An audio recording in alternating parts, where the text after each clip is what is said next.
이번 주에는 저희가 지난 몇 달간 봤던 소식들이 되게 많이 업데이트된 한 주였던 것 같아요. 그중에 되게 재밌는 소식도 많았었는데 저희가 잘 아는 샘 뱅크먼 프라이드가 이제 본인이 house arrest, 그러니까 집에서 감금된 상태에서 적었던 한 30페이지의 글이, 250페이지네요. 글이 이제 노출이 됐어요. It was leaked. 근데 이제 거기서 본인의 전 세계가 자신을 미워하고 있고 본인은 이제 돈이 없는 더 이상 인류에게 좋은 영향이 될 수 없는 사람인 것 같다라고 적었다라는 게 많은 기사에 나오기도 했고 또 트위트도 많이 나왔고 내용 자체가 사실 좀 재밌어요. 인터뷰 다른 팟캐스트 보니까 샘 뱅크먼 프라이드가 본인은 이제 가장 효율적인 이타주의자가 되고 싶다라고 FTX를 계속 빌딩하는 동안 얘기를 했다라는 사람들도 많았고 하여튼 재밌었던 여러 가지 사건들이 있어서 혹시 궁금하시다면 SBF 다시 업데이트 들어도 좋을 것 같습니다. 진짜 재밌어요. 이번 주에 제너럴이랑 이코시스템 뉴스 그리고 재밌었던 레이즈들 한번 볼 건데 먼저 제너럴에서는 인도가 그 전 세계의 크립토 트랜잭션 볼륨으로만 봤을 때는 가장 활동적이다라는 체인 앨리시스의 그 발표가 있었어요. 근데 저희가 인도 거래소 얘기를 많이 들었었는데 물론 미국이랑 차이가 많이 나지만 이렇게까지 robust 하다라는 건 좀 네, like I think it's interesting and also noteworthy. 그리고 인도에 지금 크립토 관련해서 세금 법이 굉장히 복잡하대요. 그럼에도 불구하고 이렇게 트랜잭션 볼륨이 높다라는 게 좀 많이 이슈가 되었었던 것 같습니다. 그리고 이더리움이 이제 like institutional investor side에서 가장 지금 피하고 싶은 아셋이다라는 기사가 있었는데 이제 North America, 즉 미국이랑 이제 캐나다에서 institutional investor들이 이더리움을 대량 팔고 있는 상황을 얘기를 하고 있었고 근데 뭐 자세히 들여다보니까 이게 이더리움의 문제라기보다는 지금 시장 전체의 어떠한 센티멘트이기도 하고 여러 가지 좀 부분들이 있는 것 같아요. It's not as simple as it seems, but it's noteworthy. 그리고 좀 있으면 FTX가 본인들이 갖고 있었던 에셋들을 팔 수 있는 허가가 났습니다. 그래서 법원에서 다 통과를 해서 총액은 이제 like 1 billion Solana, 560 million bit 그리고 192 million ETH 등등이 있어서 한 주에 up to 100 million of cryptocurrency를 팔 예정이라고 합니다. 그리고 미국의 이제 증권위원회에 굉장히 중요한 직책을 맡고 있는 분께서 우리가 지속적으로 크립토 거래소들을 찾아내겠다. 그래서 너네가 아무리 탈중앙화에 딱지를 붙이고 있어도 우리는 그 중간다리 역할을 해야만 한다라는 이야기를 한 기사도 있었습니다. 그래서 디파이에서 이런 게 문제야라고 해서 우리는 탈중앙화 할 거야라는 모든 포인트를 이 사람이 우리가 이거 잡을 거야 라고 해서 앞으로 코인베이스, 바이낸스뿐만 아니라 미국에서는 확실히 쉽지 않을 것 같다라는 생각을 합니다. 그리고 텔레그램이 요번에 셀프 커스토디얼 크립토 월렛을 좀 나름 공식적으로 애던을 했어요. 그래서 이게 텔레그램 자체가 빌딩한 건 아닌데 2020년도에 만들었던 턴이 이제 증권위원회의 공격을 받아서 셧다운을 했는데 그와 연장선으로 어떤 다른 팀이 들어와서 이 월렛을 계속 빌딩을 했다고 해요. 그래서 여기도 결국에는 위챗 같은 슈퍼 앱을 만들고 싶은 거고 대신 탈중앙화된 페이먼트 그리고 dev들이 텔레그램을 통해서 그 안에 미니 앱을 빌딩할 필요 없이 턴의 스페이스 월렛이라는 좀 채널을 통해서 쉽게 빌딩할 수 있도록 좀 그런 랜드스케이프를 만들어주고 있다라는 소식이 눈에 들어왔습니다. 그리고 이건 11월 달부터 아마 본격화될 것 같다라는 이야기가 있었어요.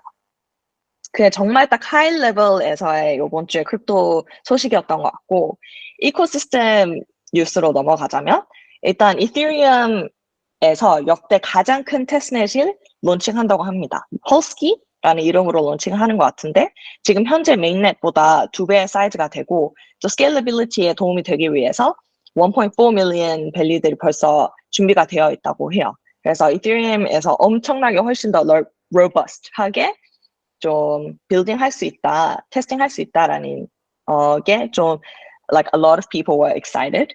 그리고 폴리건 2.0 업그레이드 얘기가 계속 지속적으로 되어 왔었는데, 이게 어떤 변화들이 일어날 것인지에 대한 커뮤니티의 피드백을 지금 기다리고 있는 상황이에요. 그래서 이제 프로포설은 벌써 나왔고, governance vote를 통해서 통과된다면 내년쯤에 이 업데이트들이 된다고 합니다.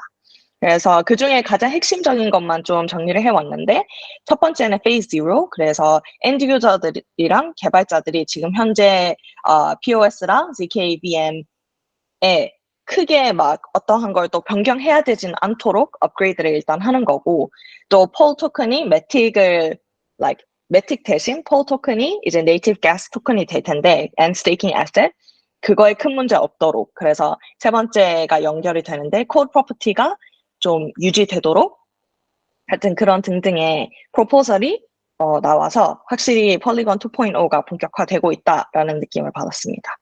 그리고 수이가 그 본인들 앱에 구글, 트위치, 페이스북을 통해서 로그인할 수 있도록 좀 많이 integrate 한 것 같아요. 그래서 그런 것도 좀 눈에 들어왔었고, 또 포커닷에서 이제 USDC가 available 하다라는 소식도 있었습니다. 코인베이스가 비트코인 L2 라이트닝 네트워크를 위한 이제 서포트를 하겠다라고 브라이언 암스트롱 이야기했던 것도 좀 화제가 됐던 것 같고, 전 사실 비트코인 커뮤니티를 잘 몰라요. 그런데 비트코인 커뮤니티에서 최근에 드라이브 체인이라는 게 좀 굉장히 많은 디베이트를 일으켰었나 봐요. 근데 그거의 연장선으로 스파이더 체인, 사이드 체인 솔루션이라는 개념을 가지고 화이트 페이퍼 및 블로그를 적은 사람이 있어요. 근데 이 사람이 냈던 아이디어가 굉장히 화제가 됐다고 저는 느껴요. 그래서 혹시 궁금하시다면 이제 정리를 아주 잠깐 해놓는데, 또 들어가서 보시면 재밌을 것 같습니다. 제가 지금 링크 해둔 건 어차피 기사여서 읽기 쉬워서 아마 짧게 보시기 좋을 거예요. 마지막으로 이번 주에 좀 재밌었던 레이스들도 들고 왔는데, 이거는 사실 프로젝트는 아니에요. 근데 엘렉트릭 캐피털이 세 번째 펀드를 만들기 위해서 300 밀리언을 레이징을 하기로 했다. 그래서 이 소식이 엘렉트릭 캐피털이 낸 소식은 아니고, 엘렉트릭 캐피털이 SEC한테 신청했던, 파일링했던 걸 본 기자가 적은 기사예요. 그래서 이 세 번째 펀드는 그 인베스트먼트 펀드에서 나온 인트레스트를 증권으로 발행할 수 있도록 하는 것 같아요. 그래서 재밌을 것 같고, 또 이거는 2023년도에 크립토 안에 프로젝트들이 받고 있는 펀딩의 monthly sum이거든요. 근데 이제 점점 내려가고 있다.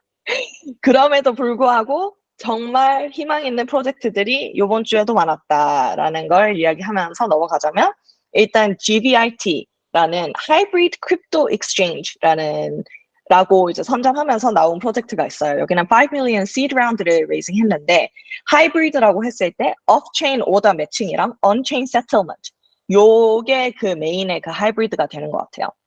그래서 론칭이 된다면 1월 달에 론칭할 계획인데, 바이낸스랑 OKX랑도 경쟁할 만한 사이즈라고 얘기하고, 또 2024년도에 본인들의 네이티브 토큰 런치를 기획하고 있다. 그리고 이 advising을 델피 디지털이 해주고 있다라는 내용도 봤습니다. 그래서 raising의 leading은 it was co-led by Matrix Partners and Delphi Digital. 그리고 Bastion이라는 프로젝트가 있어요. 여기는 A16Z에 있었던 executive들이 나와서 창업을 한 스타트업인데, 여기가 it's crypto custody. 그래서 원래 they were working in stealth. 근데 드디어 이제 발표를 한 거죠. 그래서 corporate 쪽에서 약간 크립토를 뭐 어쩌고저쩌고 할 수 있는 한 가지 플랫폼에서 뭐 어쩌고 할 수 있는 사실 이거에 대한 정보가 정말 없었어요. 제가 찾아봤을 때는. 하여튼 그래서 요 Bastion이라는 프로젝트가 좀 저희가 봤던 corporate plus crypto landscape에 굉장히 중요한 플레이어가 되지 않을까라는 생각을 했고요. 요번 주에 레이스들 쭉 보면서 했던 생각이, 스토리 프로토콜이 제가 저저번 주인가요? 들고 왔었는데, IP 오너십 관련해서의 프로토콜이라고 들었거든요.